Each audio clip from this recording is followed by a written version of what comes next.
ప్రస్తుతం నా తమ్ముడు మార్క్ శంకర్ ఆరోగ్యం క్షేమం అంటూ పవన్ కళ్యాణ్ గారి పెద్ద కొడుకు అఖిలానందన్ తన తమ్ముడు మార్క్ శంకర్ ఆరోగ్యం పరిస్థితి కోసం మీడియాకి అయితే అప్డేట్ ఇవ్వడం అయితే జరిగింది. ఇంకా మా పిన్ని అన్న లెజెనా గారు ఎప్పుడు నా అమ్మ కంటే ఎక్కువగా ప్రేమగా చూసుకుంటూ ఉంటుంది. నా సమయాన్ని ఎక్కువగా మా పిన్నితోనే గడిపేవాడిని. కానీ సింగపూర్లో నా తమ్ముడికి ఇలా జరగడం చాలా బాధాకరం అంటూ తెలియజేస్తూ ప్రస్తుతం తమ్ముడు ఆరోగ్యం చాలా బాగుంది అంటూ తెలియజేశారు అఖిల. అలాగే పవన్ కళ్యాణ్ గారి చిన్న కొడుకు మార్క్ శంకర్ సింగపూర్లోని అగ్ని ప్రమాదానికి గురైన సంగతి మనందరికీ తెలిసిందే.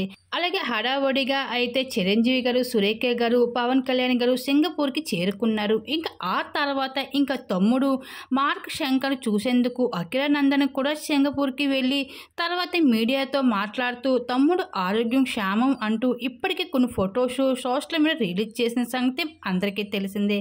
కాస్త ఊపిరితిత్తుల్లో పొగ అన్నది చిచ్చుకుపోవడం వల్ల క్రిటికల్ అయ్యింది. ఆ తర్వాత జనరల్ వార్డుకి అయితే షిఫ్ట్ చేసి ప్రస్తుతం తమ్ముడు ఆరోగ్యం చాలా క్షేమంగా ఉంది. ఇంకా ఇకపైనా సరే మా తమ్ముడు కోసం తప్పుడు ప్రచారాలు చేయకండి అంటూ తన తమ్ముడు ఆరోగ్యం పరిస్థితి విషయంపై అయితే మీడియా ముందుకు వచ్చి అఖిలానంద్ తెలియజేసుకుంటూ రావడం జరిగింది. వాటికి సమయ ఫొటోస్ నెట్టింట్లో వైరల్గా ఆ ఫొటోస్ ఇప్పుడు మా విడుదల మీరు చూసేయండి.